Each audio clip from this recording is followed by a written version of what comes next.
Hello everybody, thank you as always for watching my stream where I play video games, mostly Rising Thunder, try and precariously balance my camera on my monitor. Man, this is kind of booty right here.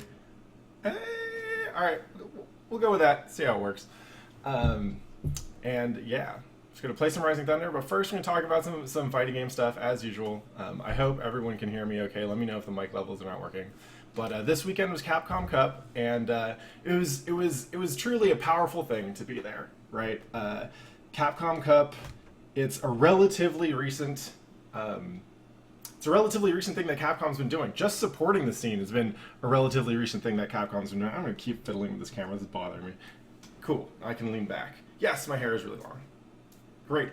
So Capcom Cup happened this weekend, and like I said, it was powerful. It was powerful because Capcom traditionally did not support the fighting game community that well, especially before Street Fighter 4. They had been involved here and there, and I believe they'd helped out with Evo a couple times, but we never saw anything quite like this. Right now, Capcom is doing end-of-the-year tournaments. They have the whole entire Pro Tour. They're really interested in giving it a go, and that's fantastic. And it was super powerful to be there at Capcom Cup yesterday. It was also powerful because it happened as part of the Sony PlayStation Experience show that they put on. It's the end of the year kind of Sony, it's like the Sony celebration. Imagine PAX, but done by Sony for Sony at a smaller scale, obviously.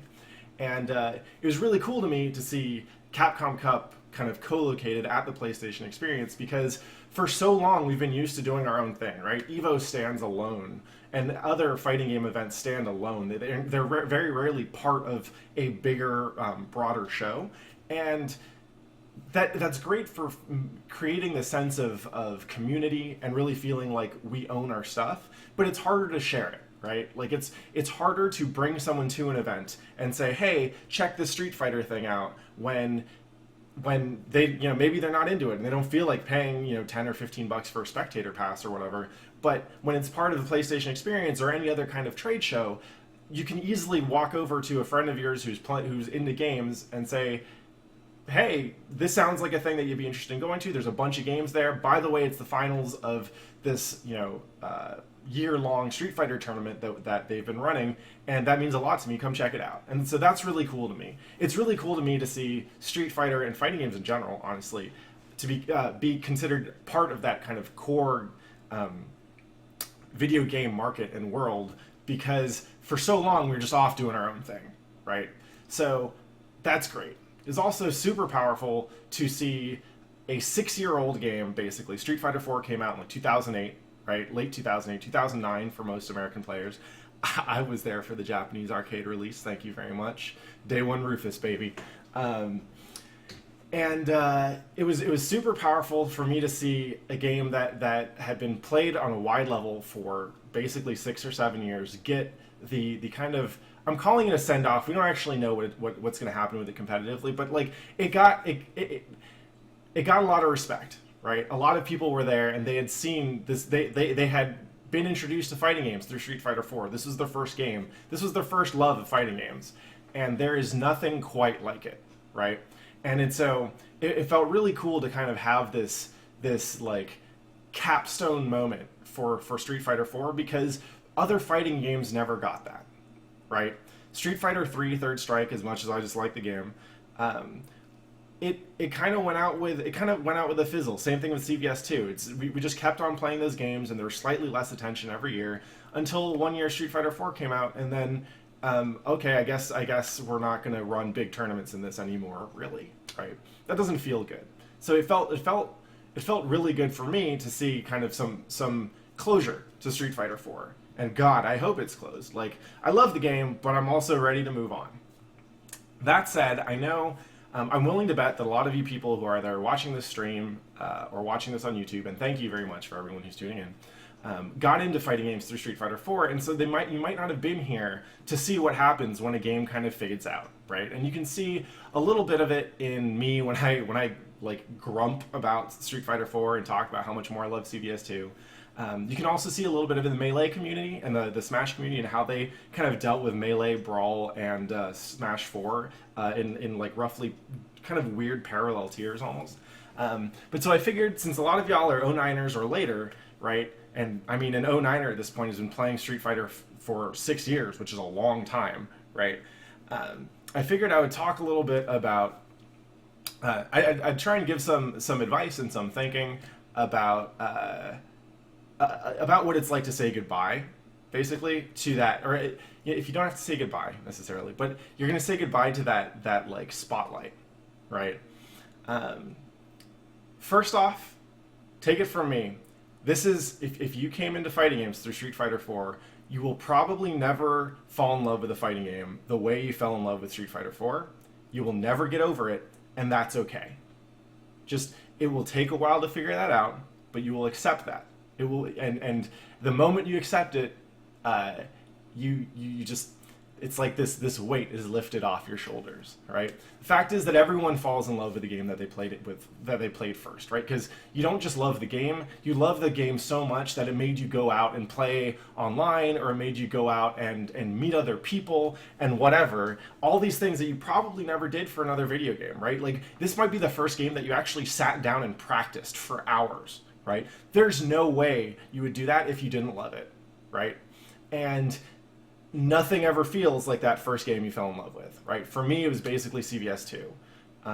That was the first game that I went all in on, and I still, to this day, like, I can look at it and I can critique its flaws, but at the end of the day, if you tell me my Street Fighter 4 pools are going on, and there's an open seat at the CVS2 cabinet, I'm going to go play casuals at CVS2, right? That's how much I love that game. It doesn't matter how much I paid to enter Street Fighter 4. I probably should have entered anyway.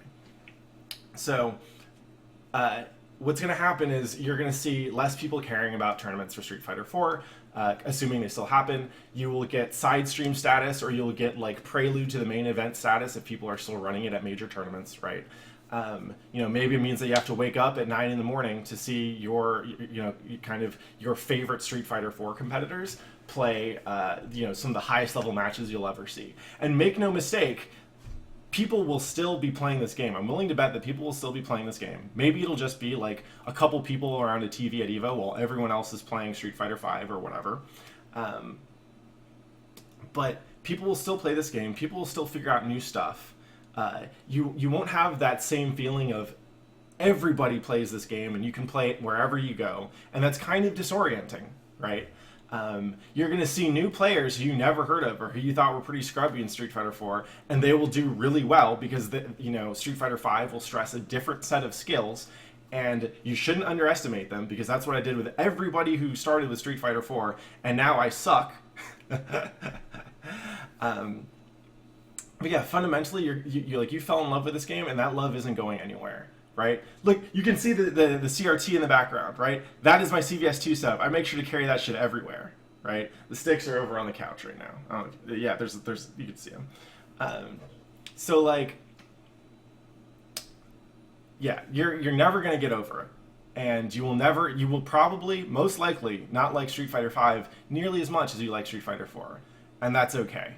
I wanted to say, there are three things in particular that you need to that you should know going into the world of Street Fighter 5, right? One is Street Fighter 4 is not dead. It's not dead until there is no one left who plays the game and cares whether they win or they lose. I forget who said that, but it's a really smart thing that someone said about another fighting game that is also not dead, right?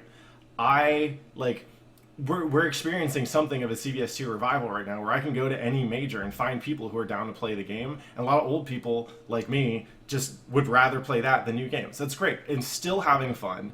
Yes, we lost the thrill of having the biggest competitions all the time, right? We're not the main event, but that's okay. We play because we love the game, not because we love having main event status.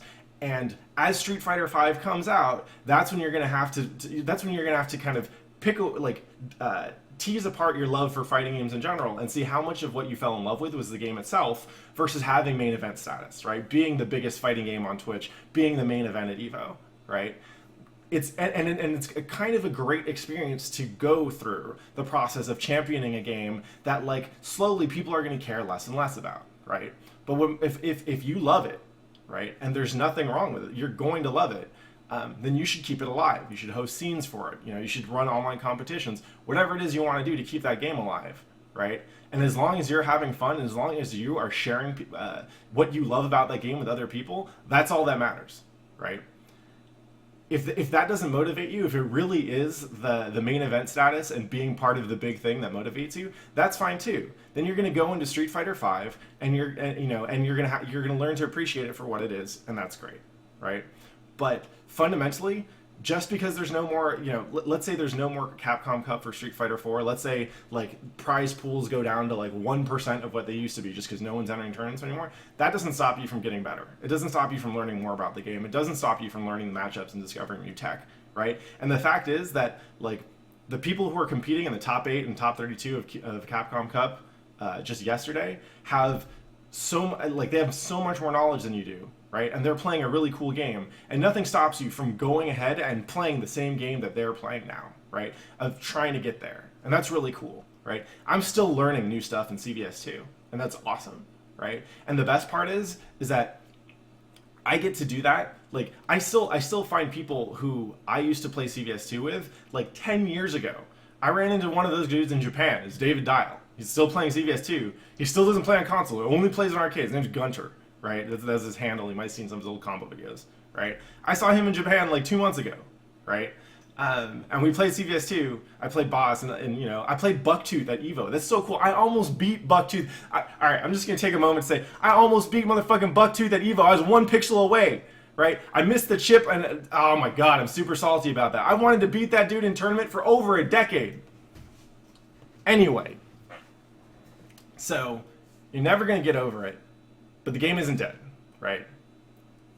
That doesn't mean it's the only thing that you should cling to, right? I play a lot of games besides CVS2, and so this is the second point here, is learn to appreciate other games for what they are, right? So you'll never, hopefully, you'll never find a game quite like Street Fighter 4 again, right? A game that is built that way and rewards that certain skill set, right? Every fighting game is different in terms of the kinds of skills that it stresses and the kinds of things that you need to do to yourself to get better at it, right? So, you'll never find that, and that's okay. Fighting games as a genre is bigger than just one game. It's bigger than just Street Fighter, right? And so you should feel like, especially now that Street Fighter 4 is no longer main event status, you should feel liberated almost to go try out whatever the heck it is you want to, right? You should be able to go and play Street Fighter 5, and you're going to play it until you get bored of it, and you're sick of it, and everyone else keeps playing it, and that's fine, right? And then you'll find something else. Play Guilty Gear. Guilty Gear is like... Guilty Gear is the game for people who love 2D fighters so much that you just want to devote all of yourself to playing this game forever, right? I've also been playing Guilty Gear for a long time, off and on, but I've been playing it fairly continuously for a while, and I fucking suck at that game. I don't practice enough, and I don't put enough thought into matchups, and blah, blah, blah, blah. But, like, the game is beautiful. I will always happily plug Rising Thunder as another fantastic game to get into, but it's an alpha, so I'm not going to talk too much about why it's so great. Certainly not when comparing it to Guilty Gear or Street Fighter or whatever. But yeah, definitely play it. Play a 3D game if you haven't, right? Play Tekken, play Soul Calibur. Yeah, there you go, Vec. Dig up Vampire Savior. That shit is awesome. All right. There is so much great stuff out there in fighting games, whether it's old, whether it's poverty. Go play Mortal Kombat, whatever, right? Like, you don't have... This is some time where you don't have to care about grinding. You don't have to care about getting better at this game, right? You can kind of look around and figure out what else is out there that you like, right? And learn to appreciate it. As new games come out, appreciate them for what they are. So that's point number 2. Yo, Street Fighter EX2 Plus, I think was the shit. I don't know. I didn't play them, but I know Nerd Josh plays the heck out of those. So yeah, Street Fighter EX is fantastic. Last Blade 2, they're doing like a re-release or whatever. Yeah. Right now, chat's got all kinds of excellent suggestions. You got King of Fighters, you got Sam Show 5 Special, Garo Mark of the Wolves. Yeah. Go play all these games. They're fantastic. Play CVS 2. So that was point number 2. Point number 3, and some of y'all might not be ready for this, but you should understand this, okay? Street Fighter 5 is probably going to suck at first. And the reason I say this is because almost every single fighting game sucks at first, right? Street Fighter 4 sucked at first, and we were all excited to have it, but a lot of us were like, this kind of sucks. They changed jump arcs, and that took a little while to get used to, I remember.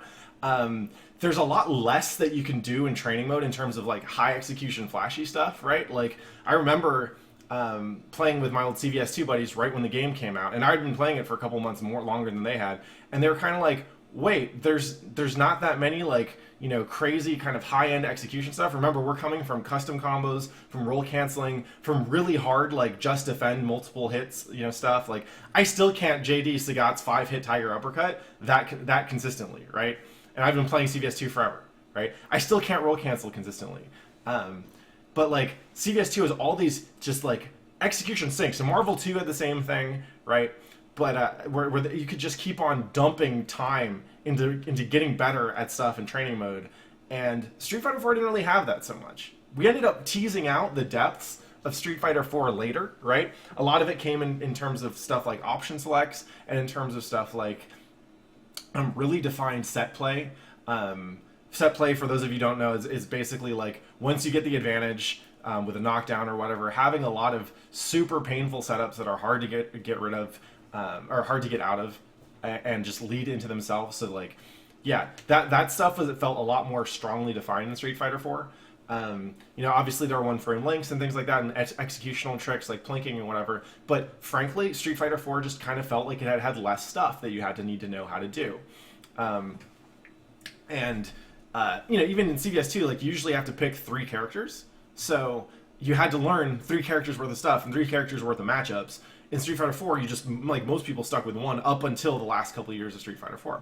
So most likely, Street Fighter 5 is going to suck, right? And it's going to suck in part because, not because it sucks objectively, right? It will suck because Street Fighter 4 is this game that you fell in love with, and it emphasizes a certain set of skills. And Street Fighter V has probably been designed to not emphasize most of those skills, right? Because if you think of, you know, if you think of fighting game and Street Fighter development as iterative, they you know, hopefully Capcom looked at Street Fighter 4 and thought, this game ended up a little bit too much like this, so let's change some things, right? Whether it's, you know, too much emphasis on knockdown and not enough on neutral, or too many different characters and too wide variety of matchups, whatever it is, right? You know, maybe the problem is that it took him kind of like 5 years and multiple expansion packs to balance, right? But it's going to take, it was, you know, Street Fighter V is developed holistically in response to information that you learn from seeing how Street Fighter 4 does. And so almost by definition, it's not going to stress the same amount of skills and the same amount of ways that the games that you love do. And so you're going to have to learn how to adapt, right? And so at first it's going to feel like there's going to be some things that you get in there and you're like, man, this skill that I developed super hard for Street Fighter 4, whatever it is, right? Maybe it's getting really good at option selects or whatever, and there's, you know, and they dealt with them better in Street Fighter 5. I don't know, but whatever it is, this thing that you worked really hard to do is now no longer as relevant, right? And that feels bad. What you have to do is take it as an excuse. It's like changing your routine up at the gym, right? Like, this is a chance to work a different set of cerebral muscles, and you should embrace that. But at first, it's going to feel shitty, and it's much easier to excuse it by saying this game sucks instead of I suck at this game, right? Oh, I was good at Street Fighter 4. Of course, I should be good at Street Fighter 5. No, I'm good at Street Fighter 2, and I'm ass at Third Strike, right? I think I'm better at Street Fighter 4 than I am at Third Strike. So like, remember, the game is going to suck, and part of that is on you. Right? Part of it is on you not to let yourself up with excuses. If you actually care about getting good at Street Fighter V, don't yell at the game, right? Yell at yourself. Also, and this is like point 3B, is that the game will also suck because it is a first release, right? Every first release pretty much in fighting game history is always going to be kind of booty, right? Vanilla Street Fighter 4 was not fantastic. There were not that many characters, especially in the arcade launch. It was super broken, right? It might not feel super broken now, but I mean, like Sagat, Akuma, Rufus, like those dudes were all really, really good. You had, and even Ryu was good, and you know if Ryu's good, then then Capcom's probably gonna nerf the heck out of him. So, the game, you know. SF Cross Second, another great example of a promising game that just didn't do well in its first iteration, and the 2012 patch fixed a lot of things, right? But at first, it will suck. CVS1 sucked. I loved that game. That game was kind of what drew me back into fighting games after basically not paying attention in the post Street Fighter 2 era, and that game is ass. So the way I would think of it is there is some stuff that's going to suck, and Capcom will have to fix some stuff, right? But frankly, like there is some stuff about the game that's going to be booty right now, and that's okay, right? It will get better. It better get better. It should get better. So that was the three things, right? One is Street Fighter 4 isn't dead until you stop caring about whether you win or lose. 2 is learn to appreciate other games. And 3 is Street Fighter 5 is going to suck, and some of it is on you, and some of it is on Capcom. So now, before I get into... I would like to say that hopefully these are the last things that I say about Street Fighter 4 for quite a while. But I'm going to go ahead and tell a story that I always tell to anyone who's within earshot, especially if I've had a drink or two. And it is that assuming that the Street Fighter 4 competitive season is basically over, and this is kind of the end of its main tournament run, I would just like to say that I get to retire from active Street Fighter 4 competition undefeated against Ricky Ortiz. This is true. This actually happened. I beat Ricky Ortiz at the first Street Fighter 4 tournament in NorCal because I had been playing for a couple months at that point, since I was in Japan before then. And Ricky had been playing for about 20 minutes, I think it was. And I picked Rufus into Ricky's Sagat, and she didn't know how to deal with dive kicks because it took everyone a long time to deal with kind of the wonky block stun stuff around dive kicks in Street Fighter 4. Eventually we learned how to deal with it, but it took a while until then. And Ricky was not able to adapt in that match, so I won. And afterwards she walked off and was like, man, look at this game. You can tell this game's trash because of who got top 3. And top 3 was, I believe it was Crack Fiend, then Andri, you know him as Magus 1, 2, 3, 4, and then me third. So I lost to, I believe it was, I lost to Crack Fiend's Balrog and Andri's Blanca with my Rufus.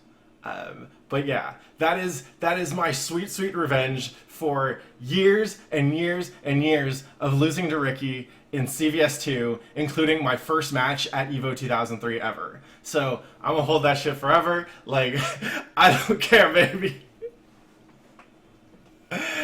Yeah. Okay, so yeah, Socrates. It was at San Jose State. This was the tournament. I guess Andrew beat Crack Fiend then. That's hilarious. Oh, the other story I should tell while we're at it is, so Crack Fiend lost to that dude in Texas. I forget what his name was. And that was unfortunate, right? I was rooting for Crack Fiend, but that's actually not his worst loss ever. His worst loss ever was at the GameSpot tournament, not Stop tournament, GameSpot tournament for $1,000 that they ran in their office near the time around Street Fighter 4 US launch. Crack Fiend, fresh off his second place, I guess, at finish at San Jose State, then went on to play at that tournament and lost to a Blanca cosplayer. And the video is still floating around somewhere. I'll see if I can find it. It's weird because it was hosted on GameSpot's proprietary video player, and it sucks. But yeah, Crack Fiend has lost to a Blanca cosplayer who's just looking goofy as hell, and I was busting up when I saw that. And I've never stopped giving him shit about that. So please do that as well. You can tweet at him at Crack Fiend and be like, "Yo, I heard you lost to a Blanca cosplayer. That's fucking awesome." Oh yeah, since Gibby's in the chat, what's up, Gibby? I'm doing my flexing my tank top for you right now. But Gibby, Gibby says that Ricky won the first and only KOF 2003 tourney in Northern California. I wouldn't be surprised if that was the one we had at the Barricade, because Ricky definitely came by and definitely beat me. I think, and I don't play KOF, and that was my first time playing KOF 2003, but I do remember Ricky getting some free money there. So yeah, that totally happened. Cool. So that's pretty much it for my Capcom Cup and Street Fighter 4 and 5 watching, or chatting rather. I hope you liked watching this stuff. I like to get on the camera and talk shit for a while. I try not to keep it too long, but I like talking shit for a while, so I hope you had fun watching. Next, I'm going to go into I'm going to go into Rising Thunder stuff, but first, okay, hold on. What's up, Joey? Since I'm taking questions from chat, apparently. Who won the tournament at the GameSpot offices? Oh yeah, you were there, weren't you? So I believe it was, I forget his name now. but it was a dude who I actually knew from San Francisco State won the GameSpot office one. I remember that I was joking that I would mug him in the parking lot afterwards, but I didn't. And I think John Choi won HD Remix then too. Oh man, I remember the other fun moment in that the GameSpot office tournament was I remember walking up to David Serlin, who was there holding it down for HD Remix, and I like HD Remix. I have a lot of fun playing that game, but I was talking to him, and I was like, cool. I'm hyped for Street Fighter 4. I'm gonna have fun playing that, and he kind of looked at me and was like, "Wait, you like Street Fighter 4?" And I'm like, "Yeah, man, it's a little weird, and there's some things, but I don't know. It seems like a fun game. Like I like HD Remix too. It's a cool game. We got plenty of good Street Fighter." And he looked at me and kind of walked away, and he didn't talk to me for a couple of years. Yes, it was Jeff from SF State. He was the one who won the GameSpot the GameSpot tournament. Okay, so now I'm going to wrap up the FGC story time for a little bit. But thank you very much for watching. And